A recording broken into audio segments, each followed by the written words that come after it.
Welcome to this fresh course. और आपको मैंने जैसे बताया था कि कंप्यूटर्स का बेसिक से हम लोग शुरू करेंगे। तो कंप्यूटर में सबसे पहले हमारा बेसिक सवाल जो बनता है वो है कि what is a computer, history of computers. ये हमारा लेक्चर 1 होने वाला है। तो सबसे पहले व्हाट इज़ कंप्यूटर बताने से पहले मैं आपको कुछ बेसिक इंस्ट्रक्शंस बताना चाहूँगा। सबसे पहले आपके पास एक कॉपी होना चाहिए और पेन होना चाहिए। जो भी मैं यहाँ पे नोट्स लिखूँगा वो सेम नोट्स को आप अपने कॉपी में लिख लेना, ताकि आफ्टर दिस क्लास आप जब उसको रिवीजन करोगे आपके सामने नोट्स रहेगा।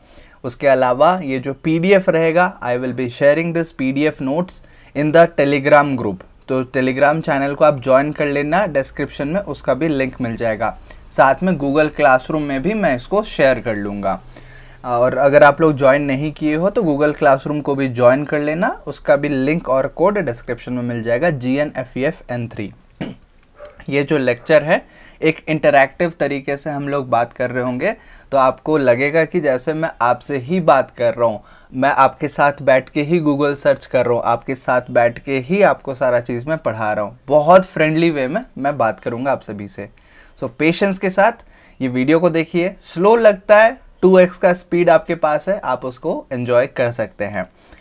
सो शुरू करने से पहले what is computer, syllabus discuss करना बहुत ज़रूरी है कि आने वाले 10 दिनों में हम लोग क्या चीज़ पढ़ाई करेंगे, क्योंकि वो जानना बहुत ज़रूरी होता है। एक चीज़ ये है कि अभी 10 दिनों तक बेसिक्स ऑफ कंप्यूटर पढ़ेंगे, उसके बाद प्रोग्रामिंग शुरू करेंगे। तो प्रोग्रामिंग में ऑप्शन रहेगा कि मैं आपको सी प्रोग्रामिंग, C++, जावा, पाइथन, ये 4 में से किसी एक को लेके हम पढ़ाई करेंगे, आगे डिटेल में एंटर करेंगे। तो वहाँ पे आपका मैं फीडबैक लूँगा, क्योंकि फर्स्ट ईयर स्टूडेंट जो हैं वो जनरली उनको चाहिए होगा सी प्रोग्रामिंग, और पाइथन भी ज़रूरी होता है। We will talk about that very soon. तो सबसे पहले मैं यहाँ पे लिख लेता हूँ सिलेबस। ओके, तो सिलेबस में बुलेट पॉइंट्स में मैं सारा चीज़ नोट करूँगा। अभी आने वाले 10 दिनों में क्या क्या टॉपिक्स होने वाले हैं। तो ऐसा मत सोचिए कि एक वीडियो में एक ही टॉपिक होगा, मल्टीपल टॉपिक्स पढ़ेंगे। जैसे लेक्चर 1 में आज कंप्यूटर के बारे में पढ़ेंगे और हिस्ट्री ऑफ कंप्यूटर्स। कंप्यूटर आज के डेट में जो आप कंप्यूटर देख रहे हो, कौन से जनरेशन का कंप्यूटर है, कितना टाइम लगा, शुरू में कंप्यूटर्स कैसे हुआ करते थे, ये जानना ज़रूरी है जब भी आप कंप्यूटर में एंटर करते हो। ठीक है, तो सिलेबस में सबसे पहले लिख लेते हैं कैरेक्टरिस्टिक्स ऑफ कंप्यूटर्स। उसके बाद history of computers. History of computer के बाद नेक्स्ट रहेगा types of computers. Then applications of computers. देखो ये चीज़ क्या है, पहला है कैरेक्टरिस्टिक्स ऑफ कंप्यूटर्स। कंप्यूटर्स में क्या क्या कैरेक्टरिस्टिक्स है, किसको कंप्यूटर बोलते हैं, उसमें क्या चीज़ होता है। फिर हिस्ट्री ऑफ कंप्यूटर्स में उनका डेवलपमेंट सीखेंगे। टाइप्स ऑफ कंप्यूटर्स में कितने तरह के कंप्यूटर्स होते हैं वो भी रहेगा। Then applications of computers. Application of computer मतलब कौन से फील्ड में हम कंप्यूटर को यूज़ कर सकते हैं। समझ पा रहे हो, आज के डेट में आप लोग अपने पर्सनल यूज़ के लिए कंप्यूटर यूज़ कर रहे हो, but in general health care industry में, फिर जो साइंटिस्ट लोग हैं स्पेस रिसर्च में, एंड बहुत सारे लेबोरेटरीज में और ऑफिस पर्पस में, ये सभी चीज़ों में यूज होता है। तो आप लोग ध्यान रखना कि कौन से फील्ड में अप्लाई होता है। ठीक है, उसके अलावा मैं थोड़ा सा यहाँ पे जूम कर देता हूँ। देन एप्लीकेशंस ऑफ कंप्यूटर्स की बात कर लिए। कंपोनेंट्स ऑफ ए कंप्यूटर, क्या क्या कंपोनेंट्स होते हैं, पार्ट्स होते हैं, that is also very important. या आप फ्रंट पेज में लिख लीजिए, जो आप लिख रहे हो ना, तो सिलेबस आप लिख लो कि कंप्यूटर के बेसिक्स में क्या क्या चीज़ आएगा, और वो आप भी अगर किसी को पढ़ाना चाहो आगे जाके तो ये चीज़ों को ध्यान में रख के आप पढ़ा सकते हो उसको। ठीक है, components of a computer. Then आगे बात करें तो basic architecture and organisation of computer. Then CPU क्या है, फुल फॉर्म आपको पता है ना, सेंट्रल प्रोसेसिंग यूनिट। अगर आपको फुल फॉर्म भी नहीं पता है कोई बात नहीं, उतने बेसिक लेवल से मैं पढ़ा रहूँगा। सेंट्रल प्रोसेसिंग यूनिट, CPU क्या होता है, किसे बोलते हैं। देन आएगा हमारा इनपुट एंड आउटपुट डिवाइसेस। उसके बाद कंप्यूटर मेमोरी भी तरह तरह के होते हैं, इंटरनल मेमोरी, एक्सटर्नल मेमोरी, मतलब प्राइमरी एंड सेकेंडरी मेमोरी। तो किस तरह से मेमोरी, जो स्टोरेज डिवाइस बोलते हैं, किसको स्टोरेज डिवाइस बोलते हैं, हार्ड डिस्क और SSD में क्या डिफरेंस होता है। This are very interesting concepts. Then generations of programming languages. Yes, अब प्रोग्रामिंग लैंग्वेजेस मतलब क्या है कि कंप्यूटर को हम इंस्ट्रक्शन देते हैं, उसका क्या डेवलपमेंट आया, पहले कैसे कोडिंग हुआ करता था, आज के डेट में कैसे कोडिंग होता है, वो सब चीज़ वहाँ पे बताया जाएगा, मैं आपको बताऊँगा। ठीक है, और क्लास का टाइमिंग ऐसे ही रहेगा, 7 बजे आप लोग रोज़ाना रेडी हो जाना और बैठ के ये वीडियो को देखना। ये अपलोड हो जाएगा रिकॉर्डेड फॉर्म में every day 7 PM is the best timing. Generations of programming languages, फिर जनरेशंस के बाद we will be studying about computer, hardware and software. Hardware and software के बारे में पढ़ेंगे। Then translators, linkers, loaders, assemblers, okay, then stored program concept, then system software, application software, then software development process languages, उसके बाद pseudo codes, ये programming का ही part होगा। Programming का सबसे पहला स्टेप होता है pseudo code and flow charts, तो सूडो कोड के बाद हम फ्लो चार्ट्स पढ़ेंगे। देन एल्गोरिदम्स क्या होता है, कैसे लिखते हैं, देन टाइप्स ऑफ एरर्स, उसके बाद लास्ट टॉपिक है टेस्टिंग एंड डीबगिंग। देखो इतना चीज़ हो गया, ये आपका एंटायर सिलेबस रहेगा फॉर द नेक्स्ट 10 डेज। और एक चीज़ यहाँ पे ध्यान रखना कि जब सूडो कोड शुरू होगा ना, सूडो कोड से लेकर फ्लो चार्ट, एल्गोरिदम, ये सारा प्रोग्रामिंग का बेसिक्स ही है। जैसे आप कंप्यूटर का बेसिक चीज़ सीख लोगे, फिर कोई भी लैंग्वेज में आप सूडो कोड लिख सकते हो, फ्लो चार्ट बना सकते हो, एल्गोरिदम लिख सकते हो, एरर आइडेंटिफाई कर सकते हो, उसको टेस्ट करके डिबग कर सकते हो। ठीक है, तो ये रहा कंप्लीट बेसिक। अब मैं आपको ये नोट्स हो गया, लेट्स स्टार्ट द रियल पढ़ाई। Introduction. We all have seen computers in our homes, schools or colleges. In fact, in today's scenario, we find computers in most aspect of daily life. आपको पता है कि school colleges में आप computers देखते आ रहे हो। जो लोग मैं अपनी बात करूं तो पहली बार मैं कंप्यूटर देखा था 2005 में शायद, जब मैं 5 साल का था, क्लास 1 में था उस टाइम पे, 5 या 6 के अराउंड मैंने कंप्यूटर देखा था। आज के डेट में बच्चा पैदा होते ही मोबाइल होता है घर पे, स्मार्टफोन होता है, लैपटॉप होता है, आईपैड होता है, कंप्यूटर होता है। तो डिफरेंस कितना आ गया, जनरेशन में डिफरेंस आ गया, बट ये चीज़ कॉमन है कि स्कूल पे हर कोई कंप्यूटर देखता है, स्कूल, कॉलेजेस, ऑफिसेस, और यहाँ पे डेली लाइफ में हर रोज़ कोई ना कोई हम लोग काम करते हैं। And for some it is hard to even imagine a world without them. बिना कंप्यूटर का एक दुनिया इमेजिन करना कितना डिफ़िकल्ट है, कितना मुश्किल है, हम लोग को पता है। A computer is basically a machine that takes instructions and performs computations based on those instructions. इसको एक इनपुट आउटपुट साइकिल बोलते हैं, input process output, IPO cycle आपको मैं आगे बताऊंगा, जहाँ पे कंप्यूटर को हम कुछ इंस्ट्रक्शंस देते हैं, वो समझता है, कुछ काम करता है, कुछ फंक्शन करता है, उसके बाद हमें आउटपुट देता है। इसको IPO साइकिल बोलते हैं, इनपुट, प्रोसेस और आउटपुट। समझ पा रहे हो? आई होप समझ पा रहे हो। तो इसका क्या यूज़ केस है, बहुत सारा यूज़ केस है, धीरे धीरे उसको डिस्कस करेंगे। तो अभी आप हेडिंग डाल दो, क्या हेडिंग डालोगे, व्हाट इज़ अ कंप्यूटर। तो लिखो what is a computer. Computer क्या होता है बेटा? एक कंप्यूटर इज एन, आप पहले नोट्स लिख लो फिर मैं आपको आगे का बताता हूँ। एक computer is an electronic machine that takes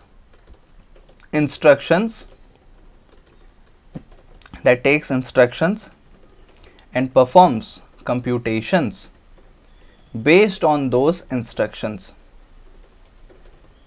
okay तो इसका मतलब क्या है कि एक जो कंप्यूटर एक इलेक्ट्रॉनिक्स डिवाइस है जो कि इंस्ट्रक्शन लेता है, कुछ काम करता है उस इंस्ट्रक्शंस के बेसिस में और हमें आउटपुट देता है, कुछ कंप्यूटेशन करता है। अब यहाँ पे ये जो टर्म्स है आपको बहुत टफ लग रहे होंगे कि इंस्ट्रक्शन क्या है, कंप्यूटेशन क्या है, ये बहुत सारा चीज़ है। तो इसको डिटेल में जानने से पहले हमें कुछ बेसिक वर्ड्स भी जानना पड़ेगा जिसको हम कीवर्ड्स बोलेंगे, और ये अगर आप जान लेते हो, सीख लेते हो, तो कंप्यूटर की दुनिया में जनरली ये चीज़ें यूज़ हो रहे होंगे। क्या क्या टर्म्स रहेगा, डेटा क्या होता है, इंफॉर्मेशन क्या होता है, नॉलेज क्या होता है, इंस्ट्रक्शन क्या होता है, प्रोग्राम क्या होता है, सॉफ्टवेयर क्या होता है, उसके अलावा हार्डवेयर क्या होता है, ऐसे टर्म्स के बारे में हम लोग पढ़ रहे होंगे। तो कंप्यूटर का बेसिक डेफिनेशन समझ आ गया।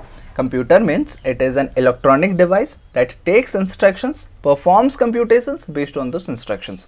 रियल लाइफ एग्जांपल बताता हूँ।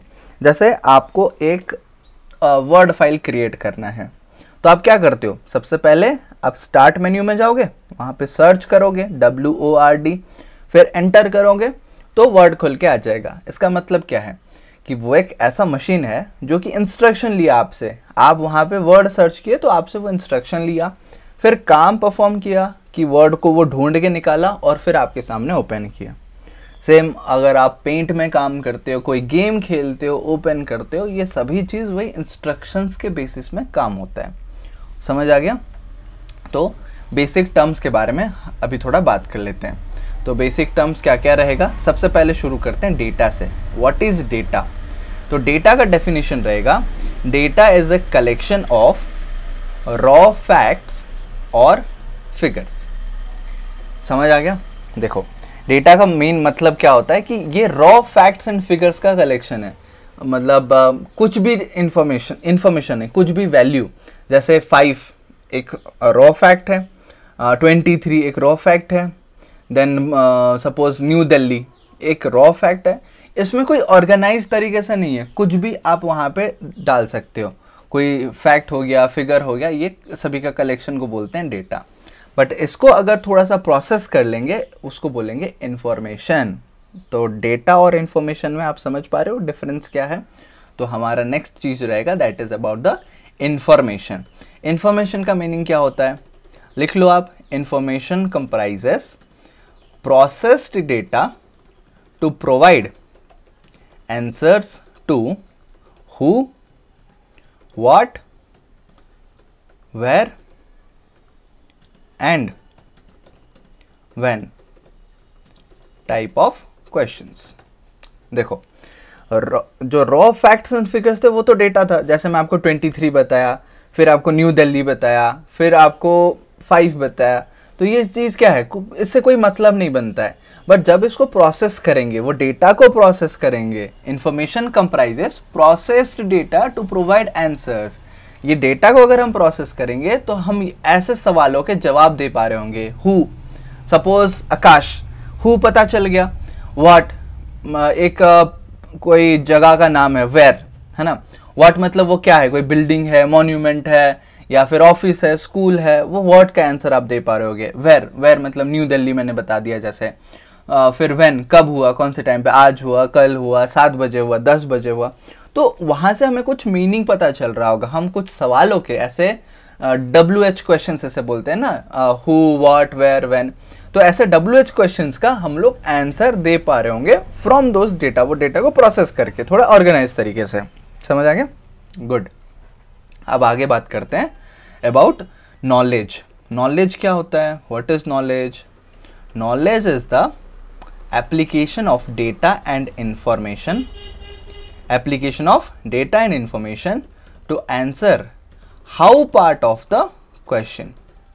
इसका मतलब क्या है कि नॉलेज होता है आपका डेटा और इंफॉर्मेशन का एप्लीकेशन। ये दोनों को अप्लाई करके हम बताएंगे कि हाउ, कैसे हुआ, ये इंफॉर्मेशन जो आया कहाँ से आया, कैसे आया, इसका मतलब क्या निकल रहा है। हाउ पार्ट, ये WH क्वेश्चन नहीं है, ये देखो ये WH क्वेश्चन में WH से शुरू हो रहा है, इंग्लिश में ये पढ़ाया जाता है कि WH questions.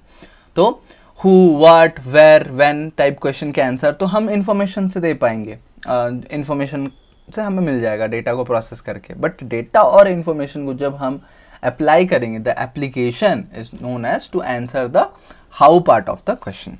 This thing is clear? Okay. अब एक फिगर के ज़रिए से मैं आपको समझा दूंगा। जैसे कि पहले स्टेज में सपोज डेटा को हम प्रोसेस करेंगे तो इन्फॉर्मेशन आएगा, और इन्फॉर्मेशन को हम आगे कलेक्ट करके अप्लाई करेंगे तो नॉलेज आएगा।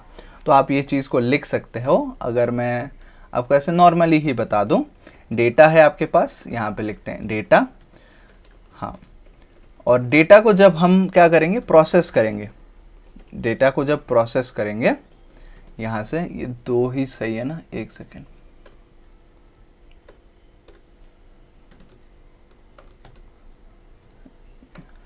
ये 2 से नहीं हो रहा, ओके चलो कोई बात नहीं, इसको 1 रखते हैं।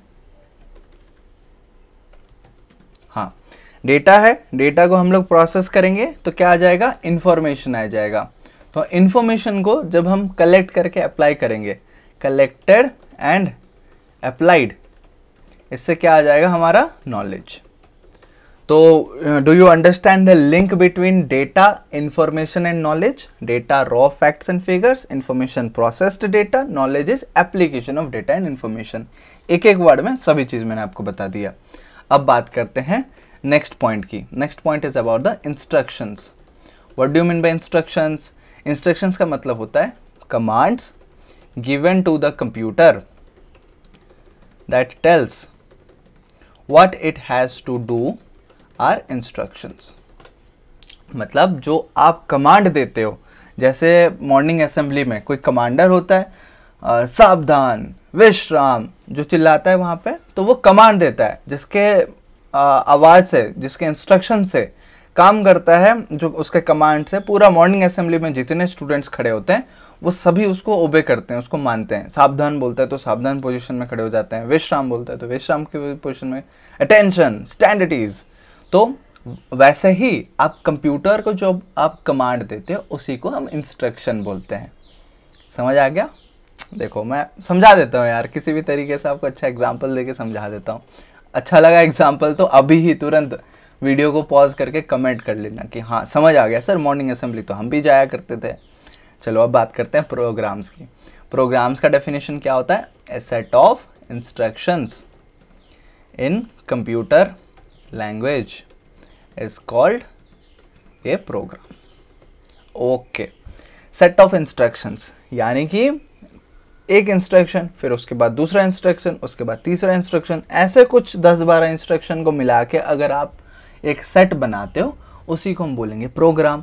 जैसे एक मोबाइल एप्लीकेशन होता है, मोबाइल एप्लीकेशन में क्या है कि कुछ फीचर्स होते हैं, कुछ गेम्स होते हैं, तो वहाँ पे वही इंस्ट्रक्शंस होता है एक के बाद एक। इस बटन पे क्लिक करोगे ये चीज़ खुल रहा होगा, दूसरे पे क्लिक करोगे दूसरा खुल रहा होगा। ये क्या है? ये इंस्ट्रक्शंस है। इंस्ट्रक्शंस बन के एक प्रोग्राम बनता है। जब हम डिफरेंट प्रोग्राम्स को कंबाइन कर लेते हैं तब हमारा एक सॉफ्टवेयर बन जाता है। समझ पाए? Very good. तो हमारा नेक्स्ट डेफिनेशन रहेगा about the software. What is a software? A set of programs is called software. जब हम बहुत सारे सॉफ्टवेयर्स को मिला लेंगे, बहुत सारे प्रोग्राम्स को मिला लेंगे तो एक सॉफ्टवेयर बनेगा। प्रोग्राम्स के अंदर क्या है? इंस्ट्रक्शन है। इंस्ट्रक्शन क्या है? वो कमांड है जो कि एक यूज़र प्रोवाइड करता है कंप्यूटर को। तो ये कंप्लीट कॉम्बिनेशन होता है, इंस्ट्रक्शन प्रोग्राम मिलके सॉफ्टवेयर बनाते हैं। समझ आया? जैसे यहाँ पे आपको मैंने बताया था कि डेटा प्रोसेस होकर इन्फॉर्मेशन बनता है, कलेक्ट एंड अप्लाई होकर नॉलेज बनता है, उसी तरीके से इंस्ट्रक्शन का सेट बन के प्रोग्राम बनता है, प्रोग्राम का सेट बन के सॉफ्टवेयर बनता है। ओके, इसको अगर भी एक लाइन में आप यहाँ पे लिख लूँ, इंस्ट्रक्शंस, उसके बाद बनता है आपका प्रोग्राम्स, आपका सेट बनाते हो ना प्रोग्राम्स, और फिर बनता है जाके, ये क्या हो गया, हाँ प्रोग्राम्स, उसके बाद जाके software. This is the correlation. I hope this point is very much clear to you. अब बात करते हैं एक और डेफिनेशन की। What is the definition? यहाँ पे स्पेस दिए थे ना हम लोग, नोट्स अच्छे से आपको मिलना चाहिए, इसीलिए I have to take care of everything. Then hardware. Hardware क्या होता है? हार्डवेयर का डेफिनेशन ये है कि एक कंप्यूटर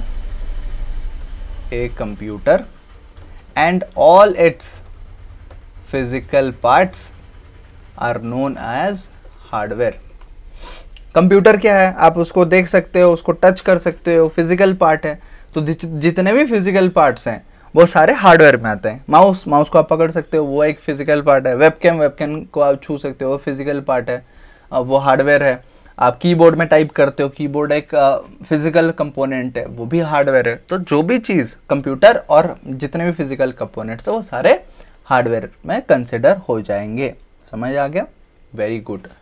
अब डेटा, इंफॉर्मेशन और नॉलेज मैंने बता दिया।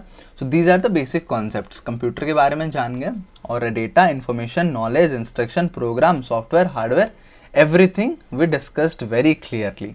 Now our job is to discuss about the history of computers. History of computers अभी यहाँ पे शुरू करेंगे, ठीक है. So मैं लिखता हूँ history of computers.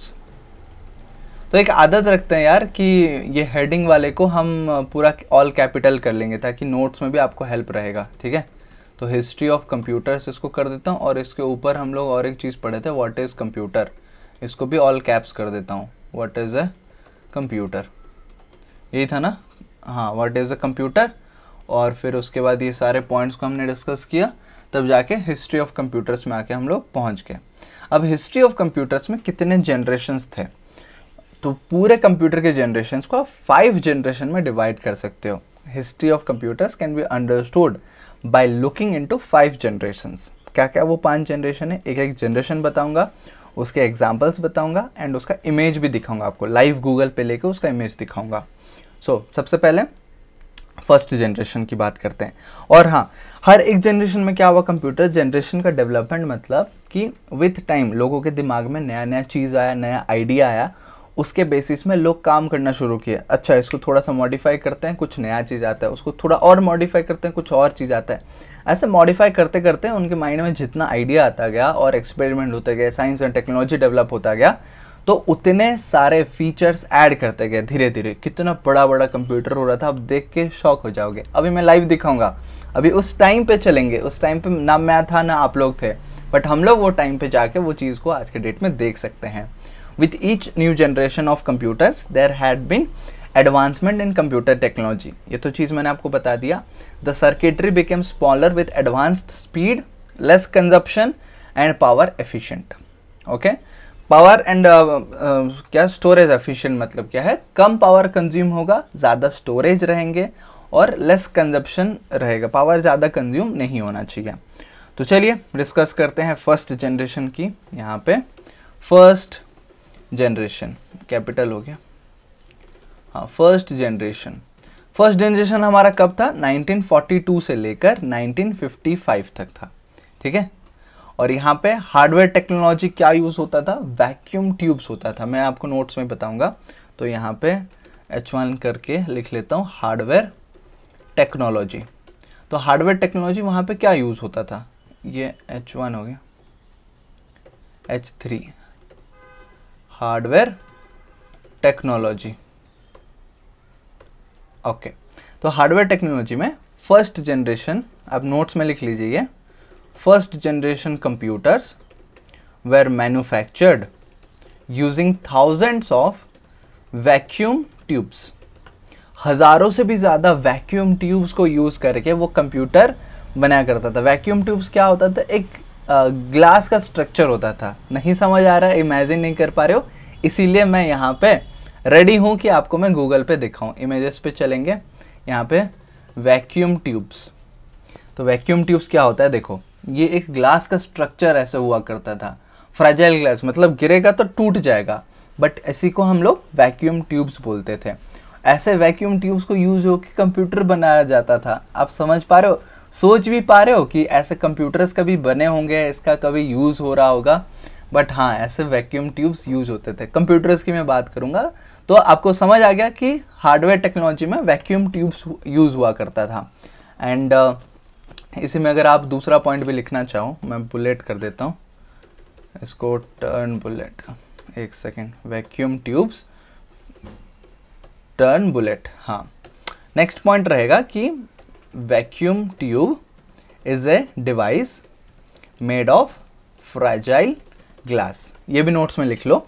Fragile glass मतलब कि टूट जाएगा, मतलब जैसे ही टूटता है पूरा एकदम लगता है कुछ तुरंत टूट जाएगा. ये है हार्डवेयर टेक्नोलॉजी. अब सॉफ्टवेयर टेक्नोलॉजी की बात करते हैं. तो सॉफ्टवेयर टेक्नोलॉजी में क्या यूज़ हो रहा होगा यहाँ पे, इसमें था programming was done in machine language और असेंबली लैंग्वेज. यहाँ पे मशीन लैंग्वेज यूज होता था या फिर असेंबली लैंग्वेज यूज होता था. जब हम प्रोग्रामिंग लैंग्वेजेस का जनरेशन बात करेंगे ना गाइस, तो वहाँ पे आपको समझ आ रहा होगा कि assembly language, machine language actual में क्या होता है. समझ पा रहे हो. तो यहाँ पे मैं आपको एग्जांपल भी दिखाना चाहूँगा, तो पहले इसको नोट कर ले, फिर जाके हम गूगल पे सर्च करेंगे। ओके, तो ये इसका यूज़ क्या होता था वो भी जानना ज़रूरी है। यूज्ड फॉर, किस पर्पज़ के लिए यूज़ होता था, तो this were used for scientific applications. बहुत सारे साइंटिफिक एप्लीकेशन, उस टाइम पे तो कॉमन ऐसे नॉर्मल यूज़ नहीं था, साइंटिफिक यूज़ ही था। तो साइंटिस्ट लोग या फिर कोई रिसर्च पर्पज़ के लिए साइंटिफिक एप्लीकेशन के लिए यूज़ करते थे लेबोरेटरी एंड ऑल में। और नोट में हमें कुछ और बुलेट पॉइंट बनाना है, तो आप बता दो। ये सिलेबस हो गया, इसको हम लोग कर सकते हैं ना बुलेट, तो टर्न बुलेट कर देता हूँ, अच्छा दिखेगा ताकि आप लोग को पता चले किसमें क्या हम लोग बात कर रहे हैं। टर्न, एक सेकेंड, टर्न बुलेट, हाँ, तो इसको भी मैं कर देता हूँ तुरंत, टर्न बुलेट। ओके, और ये मैं कौन सा सॉफ्टवेयर यूज़ कर रहा हूँ अगर आप लोग पूछ रहे हो, this is notion guys. Notion में आप बहुत अच्छे से नोट्स वगैरह बना सकते हो। इसको बुलेट नहीं करेंगे, इसको बोल्ड कर सकते हैं, इसको बोल्ड कर देंगे, ठीक है। कोई डिफरेंट कलर भी हम कर सकते हैं, इसको ब्लू एंड ऑल। ये वाइट बैकग्राउंड में शायद आ जाएगा, ठीक है, नहीं भी करेंगे तो चलेगा। और फिर इसको टर्न बुलेट, एंड इसको भी लास्ट ये है टर्न बुलेट। स्किप कर सकते हो ये पार्ट को थोड़ा सा, क्योंकि मैं यार एडिटिंग और नहीं करूँगा ये सब चीज़ में। आपको ये वीडियोस रेगुलर डालना है ना, तो बहुत टाइम चला जाएगा ऐसे प्रोसेस में अगर रह जाएंगे, तो that's why I am choosing कि मैं एज इट इज़ चीज़ों को डालूँ और अच्छे तरीके से नोट्स भी स्ट्रक्चर हो जाए, तो एक ही बार में आपको अच्छा कंटेंट मिल जाएगा। सिलेबस तो मैंने आपको बता दिया, ये सारा चीज़ लिख लिया, आई एम सॉरी, एंड ये बोल्ड हो गया। इसको लास्ट बुलेट करते हैं, टर्न बुलेट, डन, सारा चीज़ हो गया। ये फर्स्ट जनरेशन की अभी फ़िलहाल बात कर रहे हैं, जहाँ पे हार्डवेयर टेक्नोलॉजी यूज्ड फॉर हो गया। अब बात करते हैं एक इम्पॉर्टेंट पॉइंट की, that is about the examples, कि ये जो वैक्यूम ट्यूब्स होते थे ना, वैक्यूम ट्यूब्स को यूज़ करके कैसे यार कौन सा कंप्यूटर बनता था, कंप्यूटर का नाम भी बता दीजिए। जैसे आज के डेट में आप i5 i7 प्रोसेसर वाले चिप में काम करते हो, आपको पता चलता है ये लैपटॉप है, ये कंप्यूटर है, बट उस टाइम पे ऐसा नहीं था, ठीक है। उस टाइम पे कैसा था, एग्जाम्पल मैं आपको बता देता हूँ यहाँ पे। इनियाक, फिर एडवाक, देन एडसैक, यूनिवैक, IBM 701, ये सारे एग्जाम्पल्स थे। आपको मैं सर्च करके भी दिखाता हूँ ये चीज़ें। तो सबसे पहले क्या सर्च करेंगे, इनियाक। अब देखो इनियाक में जैसे ही सर्च करता हूँ, ओ भाई ये क्या आ गया, ऐसा सोचोगे आप लोग, but yes, these are the actual computers. ये एंटायरली आप देख रहे हो, इसको अगर मैं नया टैब में भी ओपन करके दिखा दूँ, जूम करके थोड़ा सा, ये देखो लोड हो रहा है। ये सभी में छोटे छोटे छोटे छोटे वो वैक्यूम ट्यूब्स हुआ करते थे। वो सारे वैक्यूम ट्यूब्स को यूज़ करके ही कंप्यूटर बनाया गया है। ये सारे कंप्यूटर हैं, जी हाँ, ये सारे कंप्यूटर नहीं, ये एक कंप्यूटर है। क्या बोल रहे हो सर, क्या बात कर रहे हो कि एक कंप्यूटर ही है? जी हाँ, एक एक कंप्यूटर को रखने के लिए इतना इतना बड़ा जगह चाहिए होता था, इतना बड़ा बड़ा रूम चाहिए होता था, और ये एक कंप्यूटर है। और अगर मैं आपको आगे दिखाऊं, इनियाक कंप्यूटर भी अगर मैं सर्च कर लूं, तो आपको यही चीज़ देखने को मिलेगा। सी, यहाँ पे ब्लैक एंड वाइट फ़ोटो ही था उस टाइम पे, और ऐसे कंप्यूटर को ऑपरेट करते थे। यू कैन सी हियर, ये भी फ़ोटो लोड हो जाएगा। सी, कैन यू सी दिस, ये कंप्यूटर हैं गाइस। वैक्यूम ट्यूब्स, जो ग्लास का ट्यूब था ना, उसी को यूज़ करके ये कंप्यूटर वगैरह बनाया गया है। आपको कितना पिक्चर दिखाऊं, आप देख सकते हो। साथ में दूसरा एग्जाम्पल देखते हैं, एडवाक, ठीक है। एडवाक को सर्च करूँगा, वैसे ही दिखेगा, थोड़ा सा चेंजेस है। अभी हम लोग को उतना समझ नहीं आएगा डिटेल में अगर स्टडी करेंगे तो, बट ये नाम जान लो कि पहले कंप्यूटर्स कैसे हुआ करते थे। फिर EDSAC, EDSAC computer, EDSAC computer भी देख रहे हो, ऐसे ही दिख रहा है, थोड़ा थोड़ा सा चेंजेस है, थोड़ा थोड़ा ज़्यादा डिफरेंस आपको अभी पता नहीं चल रहा होगा। जैसे वायर वगैरह पीछे लग रहा होगा, वो वहाँ पे सामने था। वैक्यूम ट्यूब्स का कॉन्सेप्ट ही यूज़ होता था यहाँ पे। नेक्स्ट और क्या बताया मैंने, यूनिवैक, यूनिवैक 1 कंप्यूटर। यूनिवैक 1 में हाँ, ये थोड़ा सा अलग दिख रहा है, जैसे स्क्रीन वगैरह है, थोड़ा छोटा साइज़ है कंपैरेटिवली, और इसको बड़ा भी करेंगे तो आप इसको देख पा रहे होगे। यू कैन सी दिस, ये थोड़ा सा एक यहाँ पे छोटा सा मॉनिटर दिख रहा है, कीबोर्ड है, और ये पूरा कंप्यूटर है। उसको प्रोसेस करने के लिए कितना बड़ा साइज चाहिए होता था, कितना रूम चाहिए होता था, फिर कूल करने के लिए अलग से कूलिंग सिस्टम चाहिए। मतलब सोच रहे हो, एक कंप्यूटर आज के डेट में यार, लैपटॉप आप बैग में डाल के ले सकते हो, ये कंप्यूटर लोग कैसे लेते थे सोचो। और यहाँ पे टाइपिंग मशीन भी एक है, जो टाइपराइटर था पहले के ज़माने में, टाइपराइटर भी है। और एक लास्ट चेक कर लेते हैं, IBM 701। IBM 701 कैसे हुआ करता था, ये रहा IBM 701, दिख रहा है, थोड़ा सा छोटा है comparatively. Yes, this is IBM 701। ये जो पिक्चर में छोटा सा दिख रहा है ना, ये उसी का बड़ा वर्जन है। कैसे काम करते हैं, कंप्यूट करते होंगे, तो उनका वो हेडेक था उस टाइम पे, मेमोरी रजिस्टर, एक्यूमुलेटर, ये आपको दिख रहा होगा ना, नहीं दिख रहा है तो थोड़ा सा मैं जूम करके भी दिखा देता हूँ। ये देखो यहाँ पे लिखा है memory register, accumulator, multiplier, quotient register. जो कंप्यूटेशन होता था ना, कैलकुलेशन वगैरह, तो कैलकुलेशन के लिए जनरली यूज़ होता था शुरू में, कैलकुलेटिंग मशीन। चार्ल्स बाबेज आप लोग को पता है ना, कंप्यूटर, मैं आपको उनका भी फ़ोटो दिखा देता हूँ, चार्ल्स बाबेज। तो चार्ल्स बाबेज ये हैं कंप्यूटर के मतलब फाउंडर, जो बोलते हैं कंप्यूटिंग एनालिटिकल इंजन वो बनाए थे शुरू में। सो यस, उनका इन्वेंशन था। बट मैंने आपको डिफरेंट टाइप्स ऑफ कंप्यूटर्स दिखा दिया कि कैसे होता है कंप्यूटर्स, जो पहले होता था फर्स्ट जनरेशन में, कैसे हुआ करते थे। एग्जाम्पल हो गया। तो इनके बारे में, ये जो फर्स्ट जनरेशन के बारे में कुछ और हाईलाइट पॉइंट्स बताऊं। They were the fastest calculating device of those times. उस टाइम के ये जो फर्स्ट जनरेशन कंप्यूटर्स थे ना, ये सबसे फास्ट कैलकुलेट करने वाले डिवाइसेस था। ऑब्वियसली कैलकुलेटर था, बट कैलकुलेटर में क्या होता था कि बहुत टाइम लगता था कैलकुलेशन करने के लिए।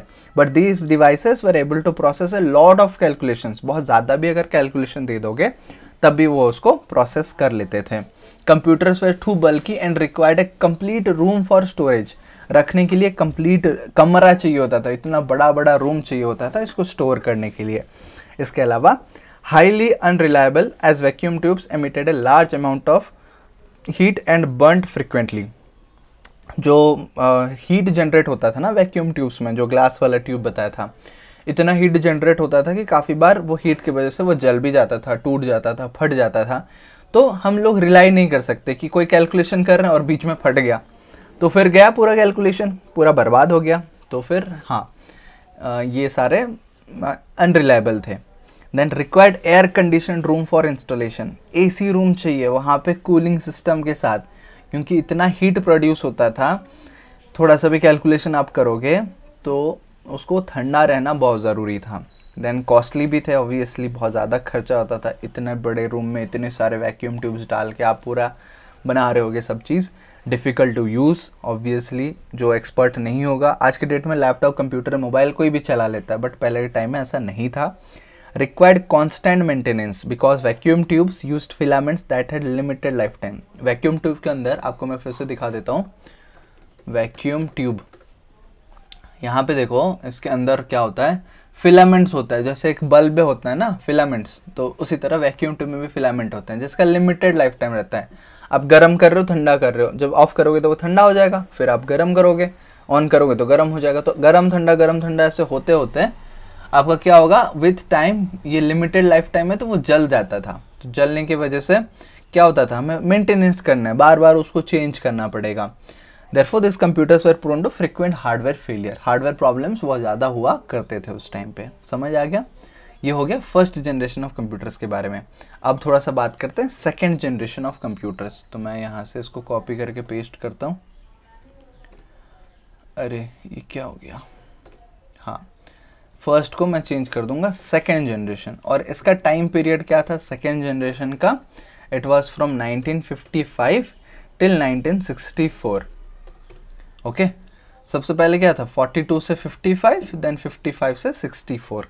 अब सेकेंड जनरेशन में यहाँ पे भी वही सेम चीज़ हम लोग डिस्कस करेंगे। तो यहाँ से सेंस बनता है कि मैं कॉपी कर लूँ हार्डवेयर और ये पूरे एग्जाम्पल्स तक, कॉपी और इधर पेस्ट। तो ये जो बुलेट पॉइंट्स है बस इसको हम लोग चेंज करेंगे। सबसे पहले हार्डवेयर टेक्नोलॉजी। हार्डवेयर टेक्नोलॉजी क्या यूज़ होता था? सेकेंड जनरेशन कंप्यूटर्स वर मैन्युफैक्चर्ड यूजिंग ट्रांजिस्टर्स। यहाँ पे ट्रांजिस्टर्स यूज करते थे, वहाँ पे वैक्यूम ट्यूब्स हो गया और यहाँ पे ट्रांजिस्टर हो गया।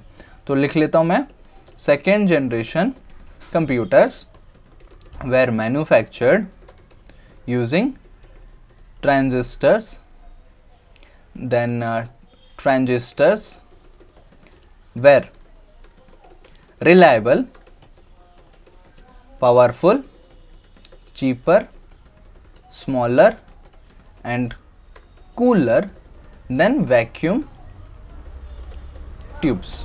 देखो वहाँ पे क्या यूज़ होता था कि वैक्यूम ट्यूब्स यूज होता था, वो फ्रेजाइल था, वो हीट होता था, वो टूट जाता था, फट जाता था, जल जाता था, और फिर बहुत सारे हज़ारों के वैक्यूम ट्यूब्स यूज होते थे। वो फर्स्ट जनरेशन था। सेकेंड जनरेशन में क्या यूज़ होने लगा, ट्रांजिस्टर्स यूज होने लगा। ये थोड़ा सा शिफ्ट हो गया। अब ट्रांजिस्टर्स में क्या होता है, वो थोड़े से चीपर होता है वैक्यूम ट्यूब्स के कंपेरिजन में, रिलायबल है, पावरफुल है। रिलाय मतलब भरोसा कर सकते हैं कि इतने जल्दी ख़राब नहीं होंगे, थोड़ा सा ठंडा रहता था as compare to vacuum tubes. This was about the hardware technology. Software technology की बात करते हैं कि ये सारे कंप्यूटर्स में क्या यूज़ होना शुरू हो गया। तो यहाँ पे थोड़ा सा हाई लेवल प्रोग्रामिंग यूज़ होना शुरू हुआ। तो programming was done in high level programming language. थोड़ा सा हाई लेवल प्रोग्रामिंग लैंग्वेज यहाँ पे यूज़ होना शुरू हो गया। अब यूज्ड फॉर किस चीज़ के लिए यूज़ होता था, this were used for scientific and commercial applications. Okay, आप लोग सोच रहे हैं फर्स्ट टाइपिंग कैसे कर रहा हूँ। एक टच टाइपिंग का कोर्स मैंने किया हुआ है, आप लोगों को भी सिखा दूंगा। अगर आप लोग को चाहिए आप मुझे बताना, ठीक है। डिस्क्रिप्शन बोल रहा हूँ, कमेंट सेक्शन में आप लोग मुझे बता देना। Scientific and commercial applications. तो कमर्शियल एप्लीकेशन मतलब थोड़े से बिजनेस पर्पज़ के लिए, कैलकुलेशन के लिए, डेटा मेंटेन के लिए यूज़ होना शुरू हो गया। अब एग्जांपल्स की बात करते हैं। तो इसमें एग्जांपल्स था हनीवेल 400 400, IBM 7030, देन CDC 1604। ये एग्जांपल्स को थोड़ा सा देखते हैं, बट उससे पहले ट्रांजिस्टर देख लेते हैं। वैक्यूम ट्यूब्स देख लिए, तो ट्रांजिस्टर्स कैसे दिखते हैं थोड़ा सा देखना पड़ेगा हमें। Okay, these are the transistors. ऐसे पिन, 3 पिन जैसा होता था, इसको हम ट्रांजिस्टर यूज़ करते। तो ऐसे ट्रांजिस्टर्स को यूज़ करके वो सारे कंप्यूटर्स को बनाया गया। समझ पा रहे हो, ऐसे ट्रांजिस्टर्स आप देख रहे हो, काफ़ी तरह तरह के डिफरेंट ट्रांजिस्टर्स हैं। तो कंप्यूटर को बात करते हैं। हनीवेल 400 था ना, हनीवेल 400। ये कंप्यूटर कैसा दिखता था, ओके, ये थोड़ा सा ऐसे फ्लैट सरफेस होके ये रहा कंप्यूटर, देख पा रहे हो। थोड़ा सा कंपैरेटिवली छोटा था, ये देख रहे हो, कंपैरेटिवली छोटा था। एंड यहाँ पे ट्रांजिस्टर्स यूज़ होते थे। कूल अपने आप में वो थोड़ा सा ज़्यादा कूल था as compare to your vacuum tubes, क्योंकि यहाँ पे ट्रांजिस्टर्स यूज़ होते हैं। तो दिस इज़ हनीवेल। और नेक्स्ट एग्जांपल देखते हैं IBM 7030। ओके, ये देख पा रहे हो, थोड़ा सा इम्प्रूव्ड वर्जन है। इसको मैं नया टैब में ओपन करके भी दिखा देता हूँ। ये था क्या, IBM 7030। सो यार कैसे यूज़ होते होंगे, मतलब आप लोग भी सोचो, मैं भी सोच के हैरान हो जा रहा हूँ कि कैसे होते होंगे ऐसे कंप्यूटर्स उस टाइम पे। Seriously these were the computers. और इसको ऑपरेट किया जाता था कैलकुलेशन, कंप्यूटेशन पर्पज़ के लिए, जो कि आज के डेट में हम लोग इमेजिन भी नहीं कर सकते। कंप्यूटर खरीदना है मतलब एक पूरा सेटअप बनाना है। आज के डेट में गेमिंग स्टूडियो सेटअप वगैरह इससे इजी तरीके से हो जाता है छोटे से जगह पे, बट उस टाइम पे ट्रांजिस्टर्स वगैरह यूज़ करके दिमाग एकदम ख़राब करके ये सब चीज़ करना पड़ता था। चलो यार, ये हो गया IBM 7030। और एक एग्जांपल देख लेते हैं, CDC 1604। ये रहा CDC 1604 ऐसे जगह पे। ये आपको इतना नीट एंड क्लीन दिख रहा है, ये तो इंडिया में उस टाइम पे बहुत कम ही हुआ करता था। बाहर बहुत सारे इनोवेशन होते थे, रिसर्च होता था, और फिर जाके इंडिया में काम होता था। तो ये देख सकते हो CDC 1604 कुछ ऐसा दिखता था। इसके बाद और क्या है इसमें, यूनिवाक लार्स, ये भी एक है, ये हमें ऐड कर देना पड़ेगा यहाँ पे। यूनिवैक LARC, इसको थोड़ा सा सर्च करते हैं कैसे दिखता है। UNIVAC LARC lark. ओके, ये भी मतलब थोड़ा सा सिमिलर दिख रहा होगा। एक जनरेशन से दूसरे जनरेशन में आपको फ़र्क दिखेगा, बट अपने जनरेशन में थोड़ा सा आसपास में थोड़ा सा सिमिलरिटी यहाँ पे देखने को मिल रही है। शायद फ़ोन कॉल जैसा कुछ है, डायलर वगैरह है फ़ोन करने के लिए, और ये सारे सिस्टम्स। ये टाइपराइटर तो इधर है, और ये कंप्यूटेशन करने के लिए मशीन यूज़ होता होगा। यार सही में उस टाइम पे अगर सही कोई व्लॉग बना रहा होता, कोई वीडियो बना रहा होता बहुत अच्छे से, तो हम लोग और अच्छे से सीख पाते। फ़ोटोज़ वगैरह, वीडियोस होंगे, बहुत रेयर वीडियोस होंगे, वीडियो में उतना इम्प्रूवमेंट नहीं हुआ था उस टाइम पे। सो या दैट्स ऑल। हाईलाइट्स की बात करते हैं ये जनरेशन के कंप्यूटर्स में, सेकेंड जनरेशन में, तो ये थोड़े से फास्टर हैं, स्मॉलर हैं, चीपर हैं, reliable and easier to use than the first generation. तेज़ चलेगा, भरोसा कर सकते हैं, सस्ते हैं एंड क्या है, छोटे हैं, थोड़ा सा साइज़ में छोटा है कंपैरेटिवली, और यूज़ करने के लिए थोड़ा सा इजी है। फर्स्ट जनरेशन कंप्यूटर्स के कंपैरिजन में थोड़ा सा इजी है यूज़ करना। एंड पावर कंजप्शन की बात करें तो अगर first generation computer 100 power use करता है तो ये 1/10 यानी कि 10 पावर में ये काम करेगा। मतलब रेशियो बता रहा हूँ आपको, 1/10 पावर में ये काम कर लेगा। कितना इम्प्रूवमेंट हो रहा है देखो, विथ टाइम ये डेवलप होते जा रहा है। और बल्कि इन साइज है, required a complete room for its installation. Room तो चाहिए यार, पूरा रूम इंस्टॉलेशन के लिए। भले आप काम करो एक ही जगह पे, बट पूरा कनेक्शन करके एक दूसरे से टाई अप करके, सिंक करके, आपको कम्प्लीटली वो रूम चाहिए इंस्टॉलेशन के लिए।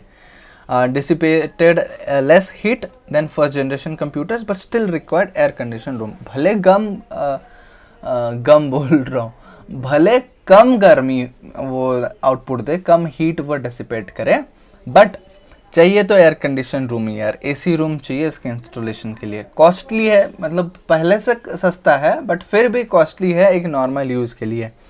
और that's all, these are the basic features. अब इसके बाद बात करते हैं यार थर्ड जनरेशन की। थर्ड जनरेशन में क्या हुआ, इंटीग्रेटेड सर्किट्स आ गए। इंटीग्रेटेड सर्किट्स क्या है, स्मॉल स्केल इंटीग्रेशन, SSI पे काम करता था जो टेक्नोलॉजी था।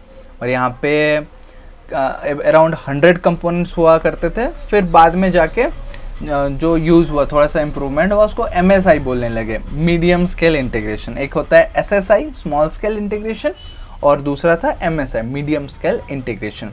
तो चलिए थर्ड जनरेशन की अभी बात करते हैं। तो थर्ड जनरेशन भी ये सेम चीज़ मैं कॉपी कर दूंगा यहाँ से। Let me just duplicate this, okay, और इसको चेंज करेंगे थर्ड जनरेशन। थर्ड जनरेशन का टाइम फ्रेम कितना था, 1964 से 70, 10 साल का यहाँ पे गैप दिखा दे रहा है। और हार्डवेयर टेक्नोलॉजी अभी लिखेंगे, देन सॉफ्टवेयर टेक्नोलॉजी भी चेंज होगा, यूज्ड फॉर एंड एग्जाम्पल, ये 4 चीज़ लिखेंगे। नोट्स अच्छे से बना रहे हैं ना, आई होप आपको अच्छा लग रहा है नोट्स में जिस तरीके से भी बना रहा हूँ। हार्डवेयर टेक्नोलॉजी, तो यहाँ पे लिख लीजिए, third generation computers were manufactured using integrated chips, जिसको बोलते हैं IC। यार IC जल गया, IC ऐसे हो गया, वो हो गया, तो इंटीग्रेटेड सर्किट को ही हम IC बोलते हैं। तो इंटीग्रेटेड सर्किट कैसा दिखता है, थोड़ा सा दिखा देता हूँ मैं आपको। इंटीग्रेटेड सर्किट, तो इंटीग्रेटेड सर्किट देखो वहाँ पे सबसे पहले वैक्यूम ट्यूब, फिर ट्रांजिस्टर, फिर इंटीग्रेटेड सर्किट। तो इंटीग्रेटेड सर्किट में बहुत सारा कैलकुलेशन, कंप्यूटेशन अपने अंदर होके स्टोर होता था, और इसको लेके हम वो चिप को यूज़ कर देते थे। तो ये सारे सर्किट बोर्ड में भी ऐसे लग जाता है, ये सारे इंटीग्रेटेड सर्किट होते हैं। हाँ, then ICs consist of several components such as transistors, capacitors, then and resistors on a single chip to avoid wide interconnection between components। तो ये क्या है कि एक इंटीग्रेटेड सर्किट के अंदर ही आपके ट्रांजिस्टर यूज हो रहे हैं, कैपेसिटर यूज हो रहे हैं, रेजिस्टर यूज हो रहे हैं, ताकि आपका इंटरकनेक्शन हो जाए कंपोनेंट्स के बीच में। और सोच पा रहे हो एक इंटीग्रेटेड सर्किट, कितना जनरेशन हम लोग अभी आ गए, 3 जनरेशन आ गए। तो फर्स्ट जनरेशन 1942 में था, 42 से लेकर 64, लगभग 20-22 साल के अंदर इतना सारा प्रोग्रेस हो गया। तो इंटीग्रेटेड सर्किट में काम करने शुरू हो गए थे। तो यहाँ पे मैंने आपको बताया कि ये कंप्यूटर में SSI और MSI 2 कॉन्सेप्ट यूज़ होते थे, तो वो भी लिख लेता हूँ। These computers used एसएसआई का फुल फॉर्म नोट कर लोगे ना, small scale integration. And MSI का क्या फुल फॉर्म है, मीडियम स्केल इंटीग्रेशन। ओके, चलिए टेक्नोलॉजी, हाँ टेक्नोलॉजी लास्ट में लिखना होगा, टेक्नोलॉजी। नेक्स्ट और क्या है, mini computers came into existence. ये थर्ड जनरेशन के बाद मिनी कंप्यूटर्स आना शुरू हो गया। Mini computers came into existence. अगर आपको बैकग्राउंड में कुछ नॉइज आ रहा होगा तो थोड़ा सा इग्नोर करना भाई, ये लाइव क्लास जैसा ही है तो आपको आ सकता है, मैं घर पे ही बना रहा हूँ तो घर पे माहौल समझ सकते हो। सो mini computers came into existence. अब सॉफ्टवेयर टेक्नोलॉजी की बात करते हैं। यहाँ पे प्रोग्रामिंग लैंग्वेज, जैसे कंप्यूटर भी डेवलप होते जा रहा था, उसी टाइम पे आपका प्रोग्रामिंग लैंग्वेज भी बढ़ते जा रहा था। प्रोग्रामिंग लैंग्वेज भी चेंजेस आना शुरू हो रहे थे, वो धीरे धीरे हाई लेवल लैंग्वेज वो समझ पाए कंप्यूटर को, वो सारे लैंग्वेजेस को बढ़ा रहे थे।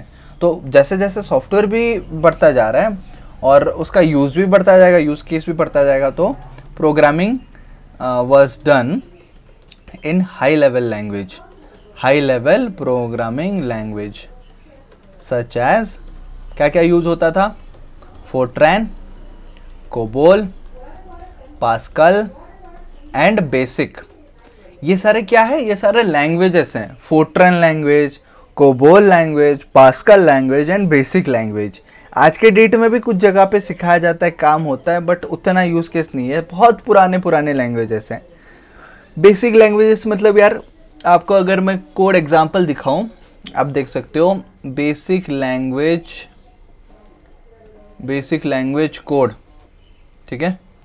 तो बेसिक लैंग्वेज का कोड देखते हैं कैसा दिखता है बेसिक लैंग्वेज। ये देखो, प्रोग्राम, सिंबल, कॉन्स्ट, ऐसे, फॉर, मतलब थोड़ा इंग्लिश जैसा ही लगेगा आपको बेसिक लैंग्वेज, समझ पा रहे हो। ये थोड़ा सा आप देख पा रहे हो, मैं इमेजेस आपको दिखा रहा हूँ, आप एक्चुअल में कोड करोगे। देखो इनपुट, प्रिंट, ये for, SS, next, print, input and, ऐसे करके बेसिक लैंग्वेज लिखा जाता था। आई होप आपको ये दिख रहा होगा, ठीक है, देख पा रहे हो। चलिए ये हो गया। देन उसके बाद बात करते हैं यार यूज्ड फॉर, किस चीज़ के लिए यूज होता था। This were used for scientific, commercial and interactive online applications. Then ये क्या हो गया, scientific, commercial and interactive online application के लिए यूज़ होना शुरू हो गया। तो एग्जाम्पल की बात करते हैं, IBM 360 और 370। फिर ये क्या है, DPD, हाँ DPD 8, देन PADP, हाँ PADP 11, देन CDC 6600। ये कुछ एग्जाम्पल्स हैं। तो थोड़ा सा देखते हैं यार ये कैसे दिखते हैं, क्या होते हैं। और Fortran, COBOL, basic, pascal language के बारे में तो मैंने आपको बता दिया। ये कंप्यूटर्स को देखते हैं थोड़ा सा। ये कंप्यूटर्स में सबसे पहले क्या आ जाएगा, IBM 360। IBM 360 सीरीज़ कैसा दिखता है, ये थोड़ा सा कंपैरेटिवली छोटा हो गया। देखो बस इतने में ही कंप्यूटर हो गया, ये भी देख रहे हो। ये है IBM 360, 370, बस इतने में हो गया। भले बड़ा है ऑब्वियसली, आज के डेट से तो कंपेयर करोगे तो बड़ा है। तो ये एक कंप्यूटर है और ये as compare to previous computers थोड़ा सा छोटा है। 360 हो गया, 370 भी देखते हैं। हाँ ये 370 भी छोटा ही है, इतना जगह ऑक्यूपाई हो रहा है। तो एक सिस्टम सेटअप जैसा लग रहा है, ऐसा नहीं कि हाँ आप ऐसे सेटअप सोच रहे हो, हाँ ये प्रिंटर है फिर मॉनिटर होगा, ये होगा वो होगा, नहीं भाई इतना चीज़ नहीं था। धीरे धीरे प्रोग्रेस हुआ बट उस टाइम पे इतना इज सफिशिएंट। और दूसरा एग्जांपल दिखाता हूँ मैं आपको, DPD 8। तो DPD 8 कितना, आज के डेट में गूगल भी स्मार्ट हो गया। देखो अब जैसे जैसे मैं सर्च करते जा रहा हूँ, इससे पहले मैंने सोचा सर्च किया IBM 360, 370, नेक्स्ट मैं DPD में क्यों बोल रहा हूँ, ये PDP है। PDP 8 मैं जस्ट लिख रहा हूँ तो PDP 8 सजेशन में आ गया। तो ये रहेगा उसका छोटा वर्जन, मतलब कंप्यूटर ही है बट पहले से छोटा है, आप देख सकते हो। As compare to that it is smaller, PDP 8। Then PADP कितना यहाँ पे है, 11। PADP है ना कुछ कंप्यूटर या नहीं है, PADP 11 कंप्यूटर सर्च करते हैं, ये शायद नहीं मिल रहा है, ओके PDP ही आ रहा है, चलो कोई बात नहीं।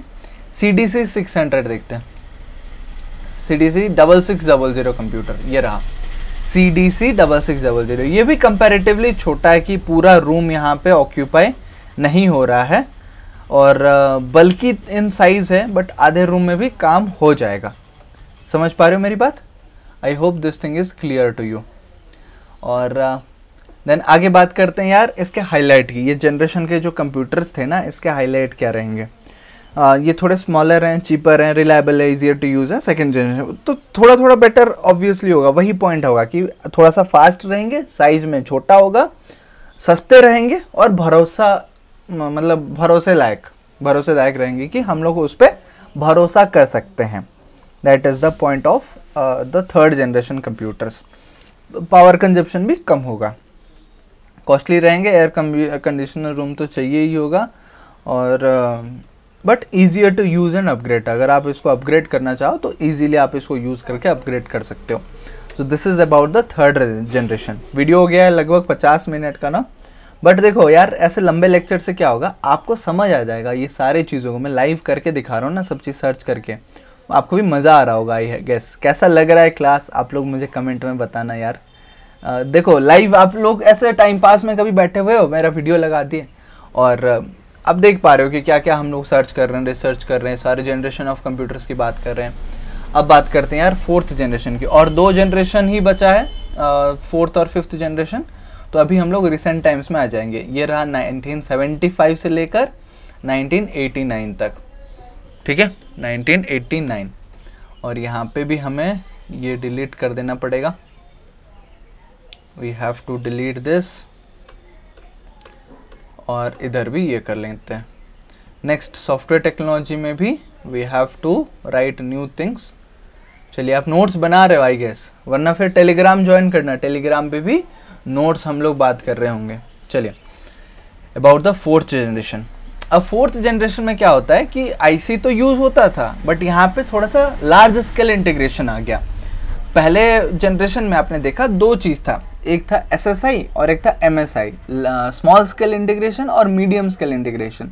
बट इसमें आ गया लार्ज स्केल इंटीग्रेशन, जहाँ पे VLSI भी यूज हुआ। VLSI मतलब very large scale integration. MSI sorry सबसे पहले था SMI, देन MSI, SMA नहीं था, SSI था, SSI MSI, फिर LSI लार्ज स्केल इंटीग्रेशन, फिर VLSI very large scale integration. तो लिखते हैं हार्डवेयर टेक्नोलॉजी में fourth generation computers were manufactured using ICs यानी कि integrated circuits with LSI। LSI का फुल फॉर्म बताया मैंने, लार्ज स्केल इंटीग्रेटेड, है ना, इंटीग्रेशन इंटीग्रेटेड, और फिर ये क्या हो गया integrated, very large scale integrated. इसके बाद आ जाएगा later with very large scale integrated integration. आप कुछ भी लिख सकते हो, यहाँ पे मैं नोट्स के हिसाब से लिख रहा हूँ। तो VLSI मतलब वेरी, गाड़ी का भी थोड़ा सा आवाज़ आ रहा है यार, अभी दिन का टाइम है ना, ये ऑटो वगैरह जाते रहता है रोड से बगल से। Very large scale integrated technology. तो आप लोग देखना चाहोगे VLSI कैसा दिखता है? तो VLSI मैं आपको थोड़ा सा दिखाता हूँ। We will go and search here VLSI। ये देखो, ये ऐसे चिप ही देखने को मिलेगा, बट ये बहुत लार्ज साइज इंटीग्रेशन है। एक एक चिप में इतना सारा प्रोग्राम्स और सारे ट्रांजिस्टर्स, कैपेसिटर्स, रजिस्टर्स यूज़ हो रहे हैं, तो फिर बहुत सारा ये काम कर सकता है। एक एक चिप, सिंगल चिप भी बहुत काम कर सकता है यहाँ पे। That is the work of VLSI। समझ पा रहे हो? चलिए, और इसके बाद क्या आ गया, माइक्रो कंप्यूटर्स भी आना शुरू हो गया। Micro computers came into existence and use of personal computers became widespread during this period। Personal computers मतलब कि खुद के लिए जो यूज़ करना होता था, छोटे छोटे साइज़ में कंप्यूटर्स है। यहाँ पे आपको एग्जांपल में मैं दिखाऊंगा, तो वहाँ पे आपको लगेगा कि हाँ इसको अभी कैरी भी कर सकते हैं, पर्सनल यूज़ के लिए यूज़ कर सकते हैं, और हमें कोई साइंटिफिक ऐसा यूज़ के लिए नहीं भी करे तो चलेगा। साइंटिफिक तो रहेगा वो रूम्स वगैरह में, बट फिर भी हम लोग अपना यूज़ कर सकते हैं। यहाँ पे थोड़ा सा रियलिस्टिक कंप्यूटर्स दिखेगा कि हाँ आप लोग अभी फ़िलहाल के आज के डेट में जो देख पा रहे हो। So computer programs came into existence, ये हो गया। एंड और क्या था इसमें, हाँ नेक्स्ट थिंग इज अबाउट, एक second, high speed computer networks in the form of LANs, WANs, ये क्या बता रहे हो सर, MANs started growing और besides, अरे हाँ, besides mainframes, supercomputers were also used। देखो बहुत सारा मैंने पॉइंट लिख लिया यहाँ पे। हाई स्पीड कंप्यूटर नेटवर्क्स, यानी कि नेटवर्क यहाँ पे स्टार्ट हो गया था। नेटवर्किंग मतलब डेटा ट्रांसफर, इंटरनेट कनेक्टिविटी। लैन का मतलब क्या होता है, लोकल एरिया नेटवर्क। वैन का क्या होता है, वाइड एरिया नेटवर्क। मैन का क्या होता है, मेट्रोपॉलिटन एरिया नेटवर्क। इसका मतलब क्या है कि लोकल एरिया नेटवर्क, अगर आपका कोई ऑफिस है, कोई स्कूल बिल्डिंग है, या घर पे ही हो, मल्टीपल डिवाइसेस हैं, आप एक दूसरे से कनेक्ट करना चाहते हो, फाइल ट्रांसफ़र करना चाहते हो, इंटरनेट कनेक्टिविटी देना चाहते हो। उस टाइम पे इंटरनेट भी आ चुका था, तो लैन यूज़ होना शुरू हो गया। लोकल एरिया नेटवर्क, आप घर पे कोई कनेक्शन सेटअप कर रहे हो तो लोकल एरिया नेटवर्क यूज़ कर लोगे।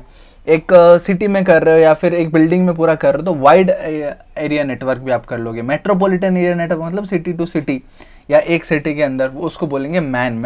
ये है मेट्रोपॉलिटन एरिया नेटवर्क। समझ आ गया, इतने सारे चीज़ हो गया। और उसके अलावा सुपर कंप्यूटर्स भी यूज़ होना चालू हो गया। मेन फ्रेम कंप्यूटर्स तो होता था, बट साथ में सुपर कंप्यूटर भी चालू हो गया। मैं आपको दिखाऊंगा सभी चीज़, एक एक सर्च करके दिखाऊंगा। सबसे पहले मेन फ्रेम देखते हैं। मेन फ्रेम कंप्यूटर कैसा दिखता है। ये मेन फ्रेम थे जो बड़े बड़े, इतने बड़े बड़े यूज़ होते थे। ये आप देख सकते हो यार, एक एक रूम जैसा पूरा ऑक्यूपाई होता था, डेटा सेंटर जैसा लग रहा है। बट बाद में जैसे सुपर कंप्यूटर आया, सुपर कंप्यूटर भी देखोगे कितना बड़ा रहेगा। ये देखो, these are the super computers. एक एक कंप्यूटर है भाई। यस, नेटवर्किंग होके कंप्यूटर ही हुआ करता था ये सारे। ये देख लो सुपर कंप्यूटर, कितना वायर कनेक्ट होके, मज़ा आ रहा है यार देख के। तो कभी मौका मिला ऐसे जगह पे जाने का तो मैं आपको घुमाऊंगा, ठीक है। देख रहे हो wires and all, New York times में ये चीज़ दिया गया है। और सॉफ्टवेयर टेक्नोलॉजी यहाँ पे क्या यूज़ होना गया, देखो। LSI contain 30,000 components on a single chip and VLSI technology had about 1 million electronic components on a single chip। जैसा आपको मैंने पहले बताया, और एक फैक्ट्स मैंने आपको बताया था ना कि एक इंटीग्रेटेड सर्किट में 10 से 20 कंपोनेंट यूज़ होते थे। और फिर जो स्मॉल स्केल इंटीग्रेशन हो गया आई एम सॉरी, बट जो मीडियम स्केल इंटीग्रेशन शुरू हुआ वहाँ पे 100 कंपोनेंट यूज़ होना शुरू हो गया, 100 कंपोनेंट। और यहाँ पे ये जो टेक्नोलॉजी की बात हो रही है, that is about the LSI, large scale integration में 30,000 component, transistor, register, capacitor, 30,000 component integrated circuit. और वेरी लार्ज स्केल टेक्नोलॉजी में 1 मिलियन इलेक्ट्रॉनिक कंपोनेंट्स यूज होना चालू हो गया। तो क्या फैक्ट है यार, सही में। अब प्रोग्रामिंग लैंग्वेज भी डेवलप होता था साइड बाय साइड, जो कि हम लोग पढ़ाई शुरू करेंगे 10 दिन बाद। प्रोग्रामिंग लैंग्वेज में क्या हो गया, programming was done in high level programming language such as C++ and Java. उस टाइम पे C++ जावा भी आ चुका था। अगर हम लोग चेक करें कि C++, यहाँ पे चेक करते हैं यार, C++ फाउंडेशन ईयर, C++ कौन से ईयर में हुआ था, 1985 में। और हमारा ये क्या था, हाँ देखो 1975 से लेकर 89 तक तो C++ आ चुका था। जावा भी हम लोग चेक कर लेते हैं थोड़ा सा, कब शुरू हुआ था जावा फाउंडेशन ईयर। जावा कब था, stable Java was originally developed by this, it was released on May 1995, 95 बताया जा रहा है। तो फिर उससे पहले बेसिक कुछ जावा यूज़ होता होगा, उतने एडवांस जावा तो नहीं यूज़ होते होंगे, बट हाँ बेसिक जावा कुछ यूज़ होता होगा। समझ आ गया। So those things were done. And इसके अलावा और क्या होता था, ग्राफिकल यूज़र इंटरफेस, जिसको बोलेंगे GUI, GUI based operating system like Windows was introduced. अब उस टाइम तक विंडोज़ ही नहीं था। ये समझ पा रहे कंप्यूटर कैसे डेवलप हुआ? आप स्क्रीन देख पा रहे हो? नहीं, स्क्रीन नहीं दिख पा रहे होगे। वहाँ पे हार्डवेयर कंपोनेंट्स को कोई बटन प्रेस कर रहे हैं, कोई स्विच को ऐसे घुमा रहे हैं, कुछ कर रहे हैं, या फिर कमांड लाइन में बस ब्लैक स्क्रीन रहेगा, एक एक लाइन आप कमांड लिख के काम कर रहे हो। कैलकुलेटर ओपन करना है तो फिर आप पूरा कमांड लिख के सारे कैलकुलेशन कर रहे हो। कोई स्क्रीन पे देख के बटन आइकन कलर ऐसा नहीं था। बट बाद में जाके विंडोज़ जब इंट्रोड्यूस हो गया तो फिर वो ऑपरेटिंग सिस्टम भी आ गया। आप ये भी चेक कर लेते हैं, विंडोज़ फाउंडेशन ईयर कब शुरू हुआ था यार? 2006 में यहाँ पे बताया जा रहा है। और सबसे पहले कब हुआ था वो हमें पता चल रहेगा। Windows operating system, Windows operating system which year? 1985। First version of Windows released in 1985। अब देख पा रहे हो, GUI offered as an extension of Microsoft existing disk operating system. MS-DOS पहले हुआ करता था। MS-DOS का स्क्रीन देखो, मैं आपको दिखाता हूँ। ये MS-DOS पे मैंने काम किया हुआ है। MS-DOS ये देखो, पूरा कंप्यूटर मतलब इतना ही है। ऐसे ब्लैक स्क्रीन होता था, ऐसे में आप काम करोगे, कोई कंप्यूटेशन कोई कैलकुलेशन हो गया, आप इसी में काम करोगे।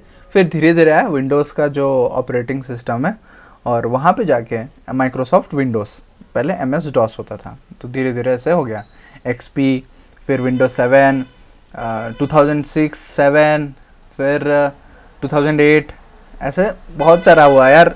आज के डेट में तो 11 चल रहा है, विंडोज़ 11 अभी फ़िलहाल चल रहा है। हो गया, इंट्रोड्यूस हो गया। तो यहाँ पे आइकन्स होते थे, मेन्यू होते थे, जो एक नॉर्मल यूज़र यूज़ कर पाए। चलिए, अब यूज्ड फॉर साइंटिफिक तो था ही, साइंटिफिक पर्पज़ के लिए यूज़ करेंगे। उसके बाद कमर्शियल यूज़ भी होना शुरू हो गया था, कमर्शियल।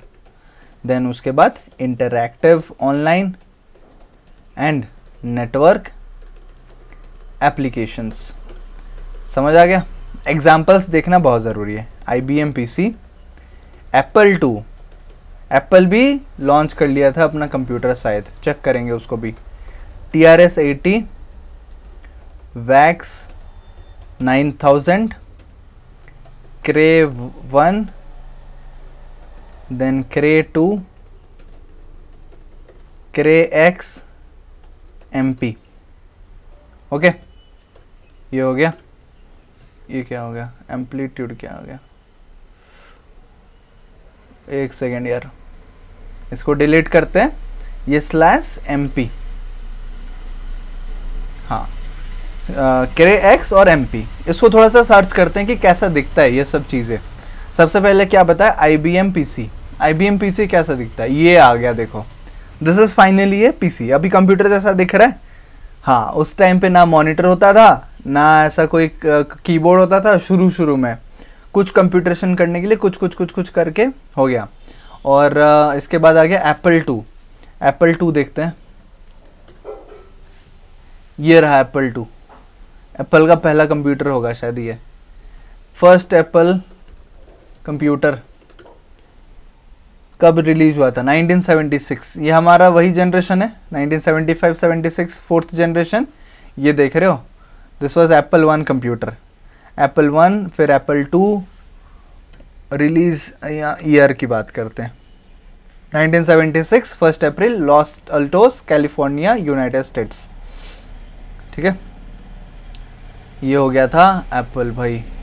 अच्छा लग रहा है ना देख के, कैसा हुआ करता था, कितना प्राइस होता था, क्या प्राइस था, how much it is? Okay, $666.66 उस टाइम पे भाई। 1976 में $650, $700 में बिकता था। ओ भाई, सही है यार, एप्पल का तो पहले से ही महंगा रहता आ रहा है। TRS-80 देखते हैं, TRS-80। TRS-80 भी थोड़ा कंप्यूटर कंपोनेंट जैसा दिख रहा है, थोड़ा जोड़ जाड़ के हम लोग एक कंप्यूटर जैसा यूज़ कर सकते हैं इसको। TRS-80, then VAX। VAX 9000,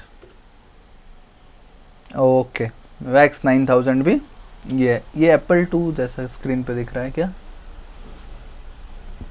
Apple लिखा है, वैक्स 9000 है, ये वैक्स 9000, ये 8550, हाँ तो सेम तरह का ही है। Next Cray one computer. ओ भाई ये कंप्यूटर है, अरे अरे ये क्या दिख रहा है? क्रे वन फिर से सर्च करते हैं। अच्छा सही में ये यही कंप्यूटर है, इंटरेस्टिंग लग रहा है ना। काफ़ी लोग लिखेंगे, मुझे पक्का पता है अभी कमेंट करेंगे कि सर ये कंप्यूटर मज़ेदार है, सबसे अच्छा लगा ये क्रे वन कंप्यूटर। एप्पल जाए वो पीछे, बट हाँ ये क्रे वन ही है, यहाँ पे लिखा हुआ भी है क्रे वन। ओ भाई क्रे वन कंप्यूटर कैसा था? चलो क्रे 2 देख लेते हैं, क्रे 2 कैसा दिखता था? ऐसे ही दिखता था भाई, सुपर कंप्यूटर है, मज़ेदार है भाई। सुपर कंप्यूटर कैसा दिखता था? ओके ओके, पूरा सर्कुलर शेप में, पता नहीं कैसे काम करते होंगे। आई एम रियली इंटरेस्टेड यार, एक्साइटिंग चीज़ है ये तो। चलिए क्रे एक्स देखते हैं थोड़ा सा। क्रे एक्स एमपी XMP, अरे तो क्रे का सारे डिज़ाइन ऐसे ही है शायद, पूरा सर्कुलर होके कुछ रूम जैसा, उसके अंदर जाओ घुस के ऐसे काम करो। ये आदमी एक तो देख रहे हो, ये आदमी ऐसे घुस के काम कर रहे हैं इसके अंदर ही, बाकी लोग ऐसे बैठे हुए हैं, बट ये उसके अंदर ही बैठ के काम कर रहे हैं। चलो सही है यार। नेक्स्ट बात करते हैं यार, ये जनरेशन के बाद हमारा आखिरी जनरेशन रहेगा, इसके कुछ हाइलाइट्स हैं। ये faster, cheaper, smaller, powerful, reliable, easier to use than the previous generations, वही हाइलाइट्स रहेंगे। अब now coming to the final generation, that is the 5th generation. इसको डुप्लीकेट करना बनता है, 4th जनरेशन को चेंज करके 5th जनरेशन बना देंगे। ये 1989 ऑनवर्ड्स टिल प्रेजेंट, अभी तो यार कितना इम्प्रूवमेंट, कितना चेंजेस होते जा रहा है, हर रोज़ आप लोग देख पा रहे होगे, कुछ ना कुछ होते रहता है। तो इसको डिलीट क्यों नहीं हो रहा? हाँ यहाँ तक डिलीट, फिर ये डिलीट, और इसको भी डिलीट कर देते हैं, यूज्ड फॉर एंड एग्जाम्पल्स। तो चलिए बात करते हैं यार हार्डवेयर टेक्नोलॉजी की। अभी जो प्रेजेंट जनरेशन में या फिर 1989 ऑनवर्ड्स जितनी भी आ गया, इसमें ULSI यूज़ होना शुरू हो गया। VLSI मतलब very large scale integration, ULSI मतलब अल्ट्रा लार्ज स्केल इंटीग्रेशन। भाई अल्ट्रा लार्ज, बहुत ज़्यादा। VLSI में 1 मिलियन कंपोनेंट्स हुआ करते थे, बट ULSI में 10 मिलियन कंपोनेंट्स होना शुरू हो गया। 10 मिलियन, सीरियसली आप सोच पा रहे हो 10 मिलियन मतलब कितना होता होगा यार? 1 मिलियन 10 मिलियन मतलब 1 करोड़, हाँ 1 crore components, 1 crore components, really a very big deal यार। 5th generation computers were manufactured using ICs with ULSI। ULSI का full form ultra large scale integrated integration, आप दोनों ही बोल सकते हो। टेक्नोलॉजी थोड़ा देख लेते हैं, ULSI कैसा दिखता है? ULSI, अच्छा वैसा चिप जैसा ही दिखेगा, बट वही चिप में विद जनरेशन जैसा काम होते जा रहा है। 10-10 साल का एडवांसमेंट है, और उस एडवांसमेंट में देखो यहाँ पे लिखा है SSI, MSI, LSI, VLSI, ULSI। okay, so that's the progress. This is ULSI, advanced math processor, 33 megahertz, really great। okay, ULSI हो गया। और इसमें क्या है? Use of internet became widespread। Then उसके बाद very powerful mainframe computers, ये भी लिख लेता हूँ, very powerful mainframes, desktops, portable laptop भी शुरू हो गया, पाम टॉप भी शुरू हो गया, स्मार्टफोन भी शुरू हो गया, are being used commonly then super computers use parallel processing techniques. Okay, तो पैरेलल प्रोसेसिंग मतलब एक टाइम पे ही मल्टीपल चीज़ें प्रोसेस हो रही हैं, वो चीज़ यूज़ होना शुरू हो गया।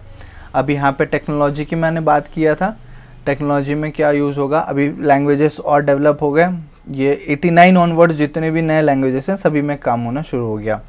Programming was done in high level programming languages such as Java, Python and C#।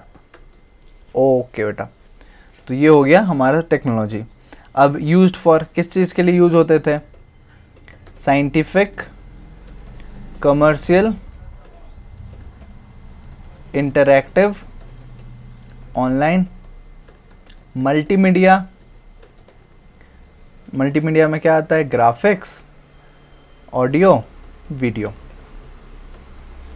Then and network applications, that's all. और इसके अलावा एग्जाम्पल्स, तो एग्जाम्पल्स में अभी और ज़्यादा इम्प्रूवमेंट हो गया, तो अच्छा अच्छा चीज़ बन रहा होगा। क्या क्या बन रहे थे उस टाइम पे? IBM notebooks, Pentium PCs, some work stations, इसको देखेंगे, सभी को हम चेक करेंगे अभी। IBM SP2, फिर परम सुपर कंप्यूटर। हाँ, परम का भी मैं आपको बताता हूँ अभी। ये हो गया ना। सो इतने थे यार 5th जनरेशन के। थोड़ा सा मैं आपको दिखा देता हूँ। मेन फ्रेम्स तो दिखा दिया, डेस्कटॉप, पोर्टेबल लैपटॉप ये तो आपको पता है। सुपर कंप्यूटर भी मैंने आपको दिखा दिया। जावा, C++, पाइथन। हाँ, पाइथन का मैं आपको बता देता हूँ कौन से ईयर में शुरू हुआ था। Python year created 1991, yes 89 onwards. Guido van Rossum Python को क्रिएट किए थे, कौन से ईयर में किए थे? 1991 ईयर में, February 20। अब हमें और क्या चेक करना था? IBM notebooks. तो IBM नोटबुक्स कैसे दिखते थे? IBM नोटबुक्स, ओके, ये तो पूरा लैपटॉप ही हो गया। IBM नोटबुक्स जो आज की डेट में आते हैं वो उसी टाइम से आते थे, थोड़ा बल्कि आता था, इतना बड़ा बड़ा आता था। यार आवाज़ बहुत आ रहा है, बट ठीक है। सो ये बहुत बड़ा बड़ा मोटा मोटा नोटबुक्स आया करता था। देन और क्या था? Pentium pieces. पेंटियम पीसीस कैसे होता है? ओके, ये कंप्यूटर पूरा ऑर्गेनाइज, मेरे घर पे भी ऐसा ही था एक कंप्यूटर शुरू में, उसमें भी पेंटियम था या कोर टू डू था, उससे भी पुराना शायद, बड़ा सा मॉनिटर सैमसंग का ही था। ये सेम ही लग रहा है मुझे। ऐसा स्पीकर भी था, CPU था, कीबोर्ड था, और पूरा कंप्यूटर ऐसे मॉनिटर था, उसमें बटन्स थे। बहुत पुराना यार, आज के डेट में वो तो है नहीं, वो कहीं डाल दिया। उसका CPU है, अभी भी CPU है, उसको मॉडिफाई करके कभी हुआ तो मैं आपको दिखाऊंगा ऐसे लाइव क्लास में, ठीक है। सो ये हो गया। और हमें चेक करना था some work stations. Some work stations का कैसा दिखता था? ये तो दिख नहीं रहा कुछ, चलो कोई बात नहीं। IBM SP2, IBM SP2 ये तो बड़ा बड़ा है, बट इंडस्ट्री पर्पज़ के लिए ये यूज़ होता था। परम सुपर कंप्यूटर्स, परम सुपर कंप्यूटर, ये इंडिया का है ना? इंडिया का था शायद। फुल फॉर्म एक बार चेक कर लेते हैं। Param super computer, Param means who invented Param? Vijay Pandurang Bhatkar, PBPS is an Indian computer scientist, IT leader, first super computer, parallel machine। Okay, यही था यार परम का अगर हम लोग ओपन करें, पैरेलल मशीन, PAR और PARA और M मशीन का M, वैसे लेके परम का फुल फॉर्म बना हुआ है। So this is about the परम सुपर कंप्यूटर। और क्या दिखाना था? परम सुपर कंप्यूटर कैसा दिखता है? ये है उसके फाउंडर और ये है उनका कंप्यूटर। इंडिया का पहला सुपर कंप्यूटर बना था परम। उससे पहले तो बाहर सारे बन गए थे, बट इंडिया का जो पहला सुपर कंप्यूटर वो है परम, पैरेलल मशीन। तो that's all for this class. और इसके हाइलाइट्स मैं बता देता हूँ थोड़ा सा इस जनरेशन के कंप्यूटर्स के। वही faster, cheaper, reliable and smaller. Then speed बहुत ज़्यादा बढ़ गया विथ टाइम। पहले के कंप्यूटर से अभी आज के डेट में कैसे कैसे कंप्यूटर्स में आके पहुँच गए। मैं जैसे मैकबुक प्रो अभी M1 प्रो चिप यूज़ करता हूँ, तो M1 प्रो चिप सोच पा रहे हो, इतने करोड़ों वहाँ पे कंपोनेंट्स यूज हो रहे हैं, एक एक चिप में ही इतने सारे कंपोनेंट्स यूज हो रहे हैं। सो यू कैन थिंक यार कितना यहाँ पे प्रोसेसिंग पावर होता होगा, पहले से कितना डेवलपमेंट इम्प्रूवमेंट करके आ चुके हैं। तो एयर कंडीशन रूम अभी चाहिए और नहीं भी चाहिए, कोई ज़रूरत नहीं है। माइक्रो प्रोसेसर जो यूज़ होते हैं अभी, जैसे लैपटॉप वगैरह यूज़ करते हो, क्या आपको इसी रूम में यूज़ करना ज़रूरी है? नहीं, आप बाहर भी यूज़ कर सकते हो, नॉर्मल घर पे भी यूज़ कर सकते हो, बट सुपर कंप्यूटर के लिए एसी चाहिए, एयर कंडीशन रूम चाहिए। और पूरा बड़ा बड़ा जो रूम चाहिए होता था पहले, वो रूम नहीं चाहिए अभी पूरा ऑक्यूपाई करने के लिए।